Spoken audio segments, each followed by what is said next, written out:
Syekh Siti Jenar mengatakan bahwa pelaksanaan kehendak Allah dengan rasa kepasrahan merupakan perwujudan kehendak pribadi. Ia menjelma menjadi kehendak pribadi, di mana kehendak insani telah dikendalikan oleh kehendak yang ilahi.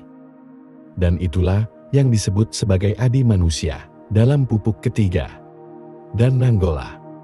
Serat Syekh Siti Jenar. Kodrat merupakan kuasa pribadi. Tiada yang mirip atau menyamai kekuasaannya tanpa perantik. Dari tanpa rupa menjadi warna-warni. Lahir batin, satu sebab sawiji. Irodat artinya karsa tanpa runding. Ilmu berarti mengetahui kenyataan sebenarnya, yang lepas jauh dari panca inderanya. Adanya kehidupan, itu karena pribadi. Demikian pula keinginan hidup. Itu pun ditetapkan oleh diri sendiri, oleh kehendak nyata. Hidup tanpa sukma yang melestarikan kehidupan, tiada akan merasakan sakit ataupun lelah. Suka duka itu pun akan musnah, karena tiada diinginkan oleh hidup.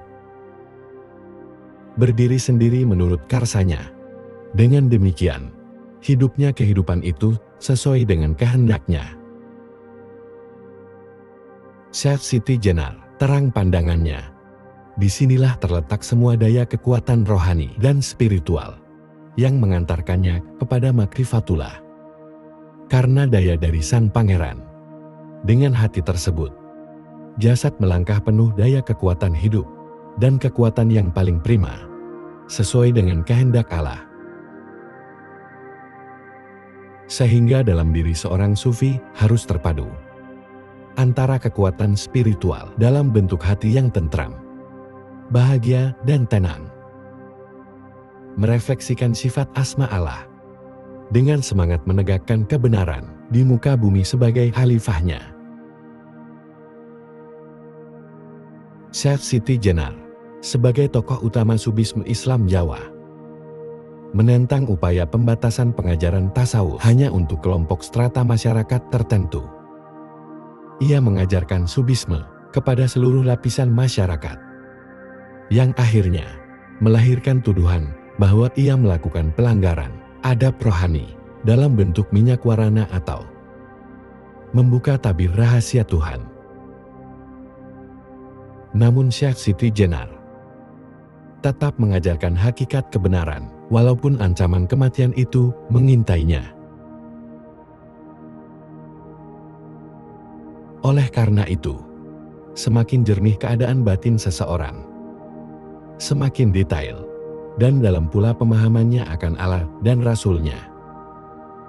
Sehingga jelas, tasawuf merupakan ucapan dan kerja, merasakan akidah, bukan menetapkan suatu keyakinan atau sejenis agama baru yang bertentangan dengan nas atau pemahaman keagamaan yang benar.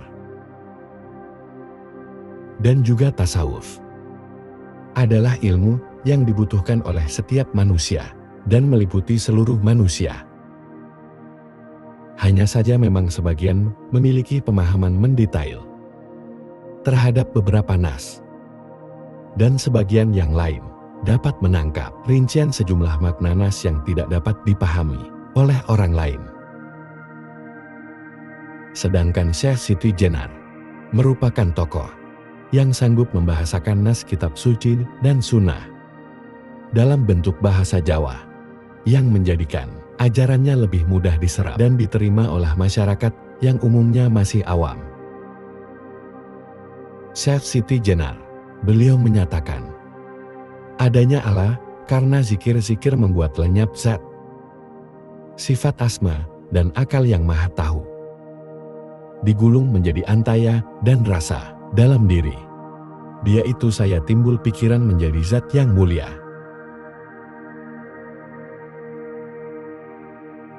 Budi pikiran, angan-angan dan kesadaran berasal dari panca indera, tidak dapat dipakai sebagai pegangan hidup. Akal dapat menjadi gila, sedih bingung, lupa tidur dan seringkali tidak jujur. Akal itu pula yang siang malam mengajak dengki, bahkan merusak kebahagiaan hidup orang lain. Dengki dapat pula menuju perbuatan yang jahat, menimbulkan kesombongan, untuk akhirnya jatuh dalam lembah penistaan, sehingga menodai nama dan citranya. Kalau sudah sampai demikian jauhnya, baru ia menyesalkan perbuatannya.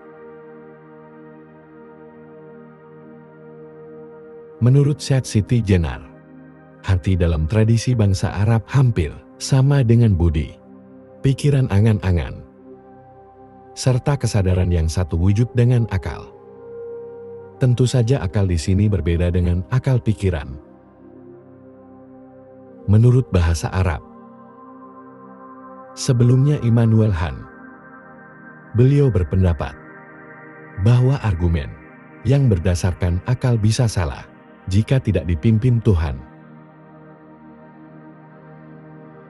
Padahal 2,5 abad sebelumnya, Syed Siti Jenar sudah menyatakan bahwa budi dan akal merupakan satu wujud yang harus dipimpin oleh Wajibul Maulana. Sayangnya memang Syed Siti Jenar pada masanya hadir di tempat yang belum kondusif untuk mengembangkan pikirannya.